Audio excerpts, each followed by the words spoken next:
had been a local startup in this sort of activity. Do you think it's something that we can do well here in Zurich or across Switzerland?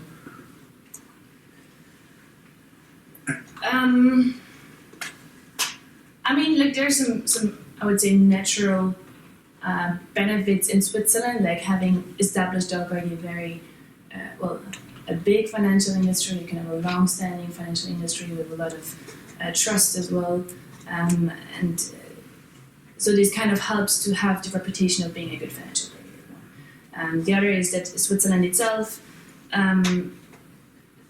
does have some very good projects in terms of like climate finance or like long-term investments, like I don't know, pension funds are kind of naturally linked to long-term investments somehow. So there is some kind of demand for projects with longer timeframes too. And we have a long history in sustainable finance. So there was like Swiss Sustainable Finance, for example, the organization that is kind of promoting Swiss sustainable finance itself, is pretty old, is one of the oldest ones, and it has kind of grown in Switzerland for quite some time. I would also say though that in the last few years, although there is some movement now going on, we have slowed down a bit. So like there was this tendency to kind of sit a bit on what we've already achieved and say like, yeah, it's anyway Switzerland, we're good in it, and then other financial players actually try to catch up and kind of use the image of being a green financial industry or player actively to also promote investments in their banks, for example. Is anyone else in the room connected directly to the Sustainable FinTech topic? Or Lakshmi, perhaps, do you have a view from the Canadian side? How does the topic fit into what's going on with FinTech in Canada? Well, I think Canada is now looking at this because this cannot be ignored anymore.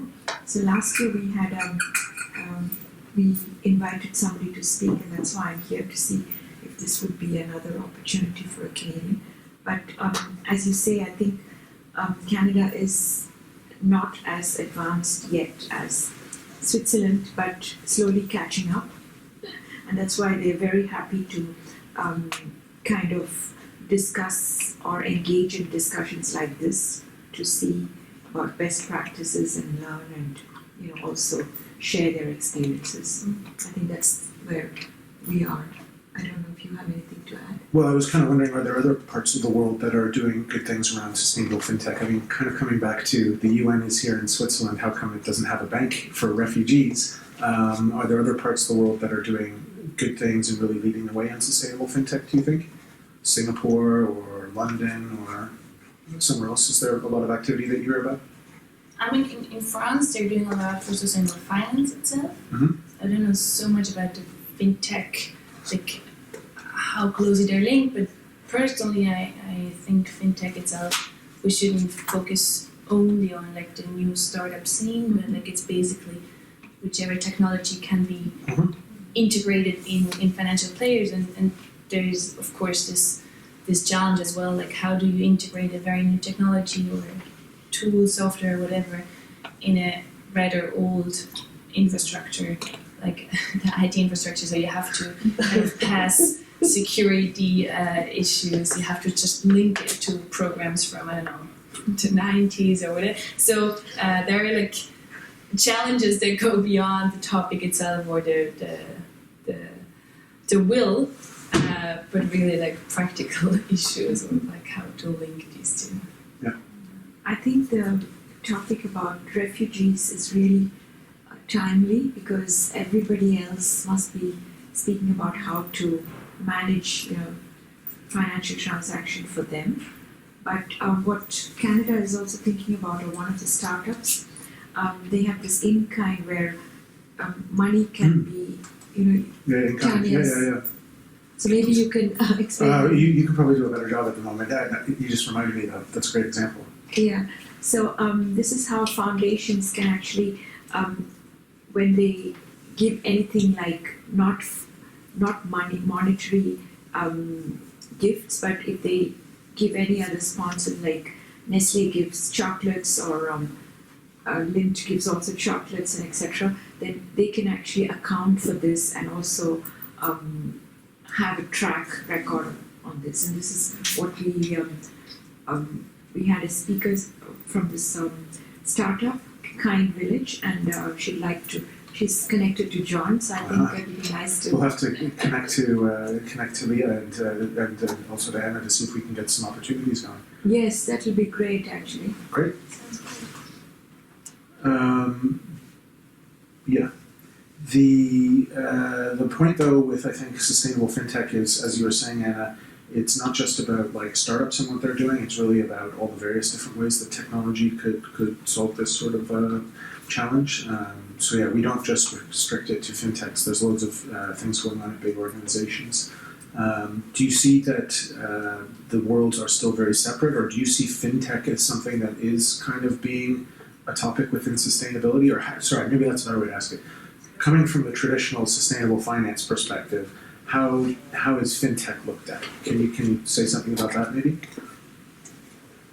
Maybe it's a bit linked to what I tried to say before. Like it's absolutely necessary. Like if you want to analyze data, you don't want to do it by hand in Excel, counting the number of cases or whatever. Like you will need it.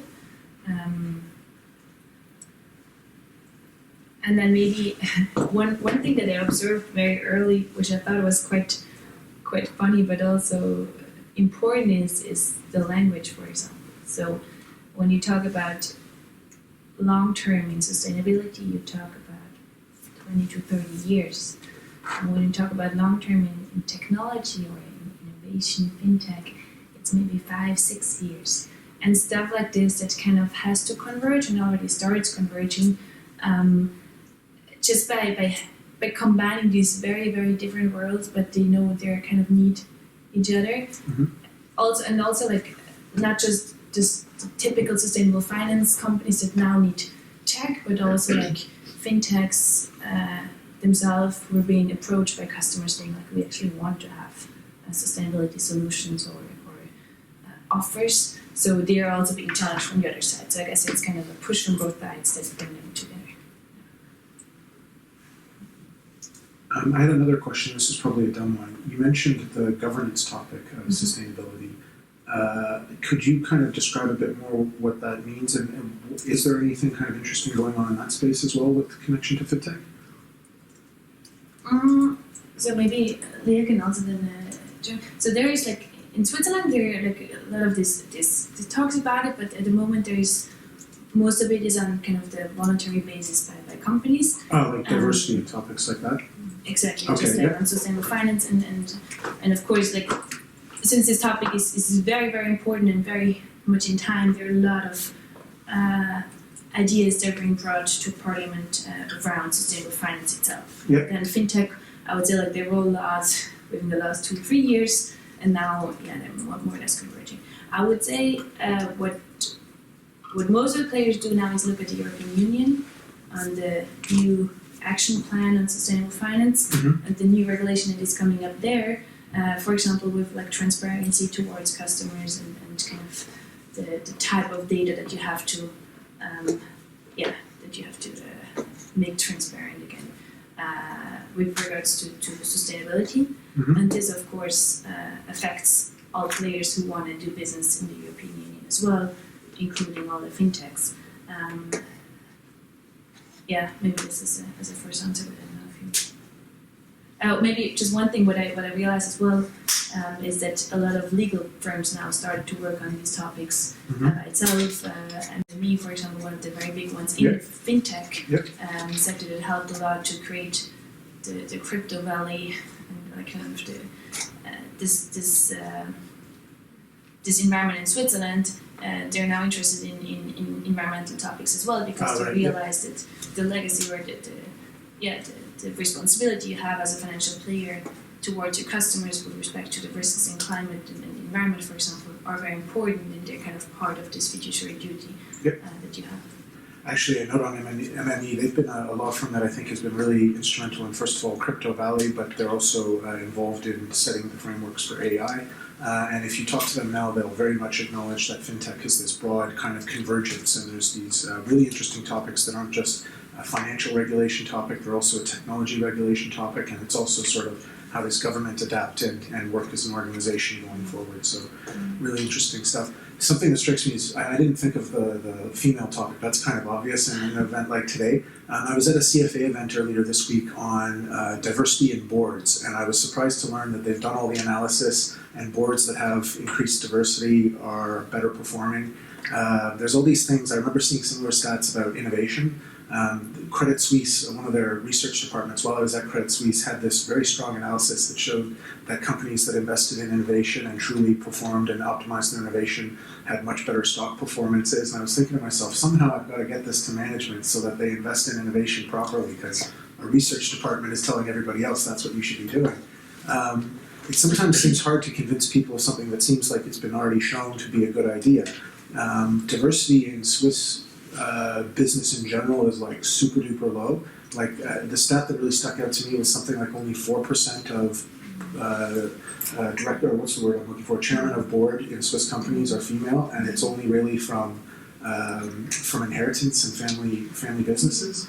And it just seems to me that in so many ways there are these glaring opportunities to include more people, to be more diverse, to be more ethical, and the evidence is all there that we should be moving in that direction, right?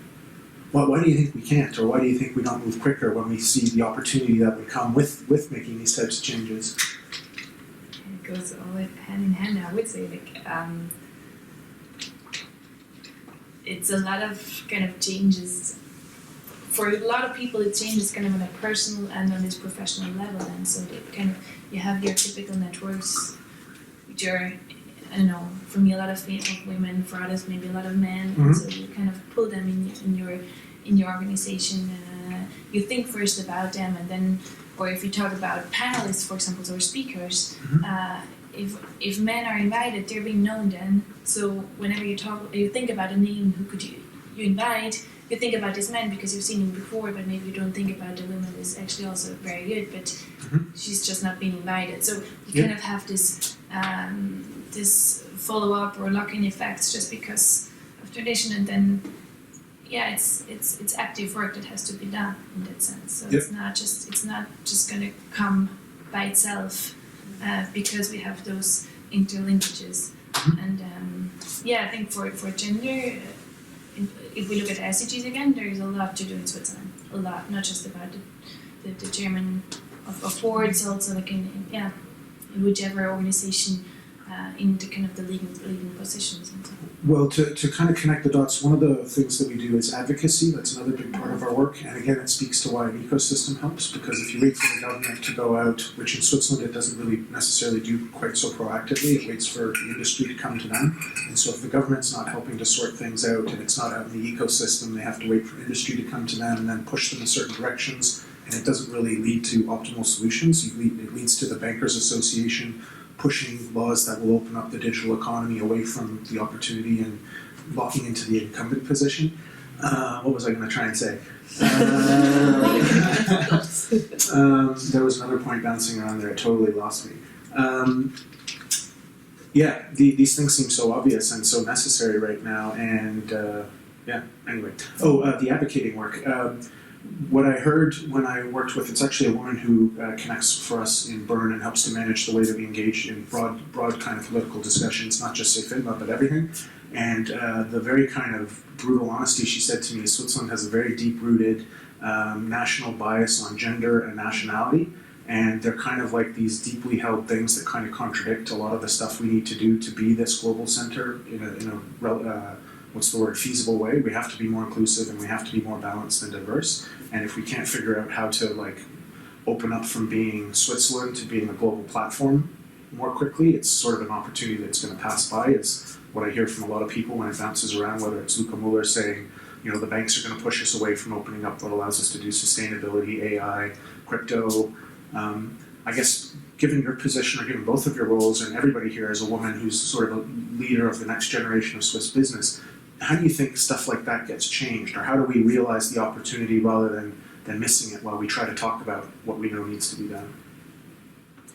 I really like what Novartis has done with regard to law firms. I don't know whether you've read that they say 20%, which is not much, of the partner hours of our panel law firms have to be from women. I mean, for Swiss law firms with a partner level of maximum 10%, this is quite a challenge. So female partners have to work twice as much as their male colleagues for them to reach this 20% of the hours level. I guess I really like this approach where the market says, look, I want to have 20% women because otherwise I don't believe that you bring me the best people. Because if you bring me 90% men, it's just impossible that these are the best people you have. Yep. And I truly like it when it comes from the market, because then I guess it's also better accepted in the economy or society in general. So unfortunately it has to come from international firms, it seems like companies. Mm-hmm. In the US this is already normal. Like as a law firm you have to have 20% women, otherwise you're out. No company will ever give you a task. It takes some time for this to implement in Switzerland. That's just the legal world, which I'm familiar with, but I'm sure this applies to other areas as well. And but still, I guess it's a combination of different measures. I guess also we as women have to stand up for our rights. And I've recently heard from a CEO from a mid-sized Swiss bank that he wants to actually push women, and he really wants to support women and to have more women in senior management. But Swiss women are just not willing to do it, and he's just going to focus on foreign women. And I guess that's truly something which is quite deep in our society, like the traditional way of housewife and the man working. And so that's how obviously CEOs of Swiss banks get around that. Yeah. Which is kind of depressing for Swiss women, for me as a Swiss woman. Well, I think it just speaks to like how you said how deeply it is in the culture, and that just takes a long time to change. It's just like in my free time I work for TEDx Zurich, and when we do events, we, especially with the silent events, with the smaller ones, we always try and reach out to women in like innovative companies or whatever to speak. And a lot of the time the feedback that we get is that, oh, I'm not prepared, I don't have time to prepare, I'm not sure I'm ready, I'm not sure I'm the right person, and it always refers to a guy. And the guys always say, sure, I'll do it. Yeah. They just have whatever it is, this cultural confidence of like, yeah, I'll make the time, I don't care, like I have kids, they can wait, my wife can do the thing, you know, like Yeah. I will stay an extra hour in the evening to prepare, and the women won't. Yeah. And it's not something you change from today to tomorrow, but it takes pressure from all sides to change that. Yeah. From the market, from the policies or whatever that we have. But also I think Switzerland's very reluctant to have things like, you know, those 20% quotas. Like there's a lot of resistance. So like, no, we want the best people, we don't want to have quotas. Personal choice is another like deeply ingrained kind of an idea, right? Management discretion and personal choice about who you rent to or who you want to hire and things like that, right? We're really interested in, I have to admit, I'm a man, obviously, and I'm the only man in the room. I always feel awkward when this is the case. What we've always tried to do is really find a female leader. We've had sort of people at different times, and what I find time and time again is all the usual sort of stories of why isn't this working out as well as we want. People have career breaks because of motherhood. They have different types of responsibilities or priorities in life because of the way that they bring their skills to situations. They have a different perspective. We've done a few different things over the years, but the one thing that for us that's been really important is we do really believe this is a time of change and a critical part of realizing the opportunity for the future, so we're not really going to give it up. If you had opportunities to see the positioning or the activities for women around the fintech community in Switzerland improved, do you have any suggestions or ideas, whether it's, great people who should be better known, a mentoring program, or the way that I feel really guilty, women in fintech, we also don't do quite properly. We should probably just do a better job of integrating female speakers everywhere we go, and maybe sneaking in events that are only female speakers and we don't call them anything special. Are there any other thoughts on what we could help to do as an association on the topic? I mean, you have these regular women in fintech events, which is really great, but maybe we could, I don't know, set up a very regular meeting once a month for just women. Maybe it's also not a good idea. Sometimes I'm not sure whether it makes sense to have events for just women. Yep. Because the idea is to be inclusive. So that's a bit the thing I mentioned before, like offers for just refugees, does that? Yeah, sorry, first the thoughts, and then I have a kind of a... I think I agree with you that we should have, that John or the Swiss FinTech Association should have regular events, but I also think that to be inclusive is not to say it's only women, you know, it's to go beyond and also invite men, because then they learn that whatever, if there were more men in this room, they would definitely know, at least learn that we have something to say, you know. So I think it's important to include somehow, and I'm sure that when men read Women in Sustainable FinTech, they shy away. Yeah, of course, yeah. Well, that's what we sort of see. If I look at our regular events, we have like, I would say 20, but probably 15% or less females who generally show up to an event. And maybe that's because we don't do a good enough job of looking beyond the obvious people and finding the hidden female champions in the world.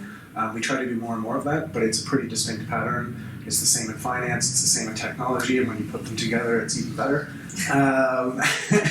And then when we do women in fintech events, it's usually a much more select group who really believe in the topic, don't mind being identified as a woman and kind of singling themselves out in a specific group. But we find very few men really want to kind of come to something like that. That's the part that, again, we see that there's this great potential, and we want to figure out, because we're an ecosystem group, how do we bring different groups together and realize that potential. What we realize that we do very much kind of meetups in the evening where we talk about different topics combining sustainability and fintech as well. I mean, in this platform that we launched together. And there I have the feeling the diversity is pretty big. So it's very diverse in the crowd that comes, because we kind of try to address issues that kind of involve everybody. So when it comes to, how to find the talents for small fintechs, like if you have Google and ETH or so in a city, how can you attract as a small fintech the good people that are coding, and that involves men and women, of course. Things like this. So I guess it's a bit of like, once you have the crowd, it's easier to address them and ask for their issues as well, and then you can take them up and bring them on stage. What I was just wondering as a topic that might be super interesting to talk about is those biases that you have. Like if you have a man coding, they might have other ideas of, I don't know, only like how an app should be constructed, or actually how the app is responding, whether it's a female or a male voice or whatever. Things like this that could be super interesting for everybody. Do you know anyone who's an expert on a topic like that? Like no idea. Oh, because I'm going to have to do some research. If anybody has an idea on people around Zurich or Switzerland who are experts, or just in general on... I guess it would be super great. Yeah, maybe in behavioral finance or something. I'll have a look on that. That's a great idea. Yeah. And then I know there are like some fintechs that try to make active or events for women, like trying to attract women as new investors, saying like this is a new customer base that we want to address. So it's coming more and more, but it must be more than just a trend or a hype that we do now. Or maybe even invite men to speak at Women in Sustainable FinTech. You know, then if they see that a man speaker is included, maybe you'll have more. Gives them a green light. Yeah, or maybe the other way around, that you make women topics a topic on a general event. Well, the suggestion of gender biases in finance and fintech and algorithms, I think that's a great idea. So thank you. And maybe possibly you have it already, but like internally having a list of potential female speakers, where maybe we all could also send you suggestions of. Well, what we've done over the years, and we need to do a better job of it as we're renewing our website, is really have a dedicated space for it. So maybe that's another challenge, but we basically have sort of a mailing list of a few hundred women who have come to events or we know in the community. We increasingly try to identify female leaders, like oftentimes it's the head of marketing or the head of HR and roles like that. And we try to bring in themes, but then I think, frankly, what I do again is we have sort of a male perspective one and a female perspective one. And Fortunately, our event and marketing manager is a female, and we have female board members and committee members, and I think what we need to do is just be a more inclusive group when we actually plan them and figure out what topics are on, right? In order to find speakers, there's actually this platform, She Knows, Okay. which has been recently founded, and I think it's out now, where they try to just have like kind of a database of Say hi. experts. Yes. Great. Where you basically can look for keywords, as far as I know, and then try to find women that you could approach for being experts or speakers, whatever. Great. Well, thank you. I'm sorry I held the conversation there a bit. Were there other questions around things that we've been discussing today that anybody wanted to take the chance to raise with the group? We can hang around for a bit. I'm here for the morning, so you can take a tour with me of the space. I can introduce you to some of the other fintech groups around here. But if there aren't any other questions, I know some of you have to get going. No? I was just sorry. Sorry. One thing. You can ask questions too. No. To everybody or whatever, like in all those hackathons and fintech incubators and accelerators, it might be a topic that could be brought up a bit more active too. I think so. How so? Just I don't know. Well, it's so about the participation, who is participating, or how the group makes, or what are the challenges as well. Like how are they formulated? I don't know how the incubator here works. Like within Swisscom, if they have specific rules or ideas, or it's just thinking out loud. But I guess in all these, like whenever you start setting up a program, you should think about those gender questions. it's probably something we could even do a general event on how do we, or maybe at that thing we talked about, how do we improve the gender balances. Somebody who did a talk with us like this last year was Desi Toradova. She actually went through the F10 and maybe even Kickstarter as well, or Fusion. I think she did 2 of them. There's a lot of Swiss fintechs that get recycled in the programs here. She's a Harvard graduate as well. Lots of great points on her storyline. She's now starting a female-focused fintech venture fund, and it's anchored in Switzerland, but will work more in topics like inclusion and other things like that. And I'm talking with Desi again about her involvement this year and seeing if we could do something together like a female founder program or a female mentor program. Or again, I'm trying to avoid thinking with 2 different sides of the brain and thinking as sort of a holistic one. But there are some things that could come up there, and if anyone's interested, we are trying to figure that sort of stuff out right now. And we'd love to integrate a Canadian speaker, you know. Totally.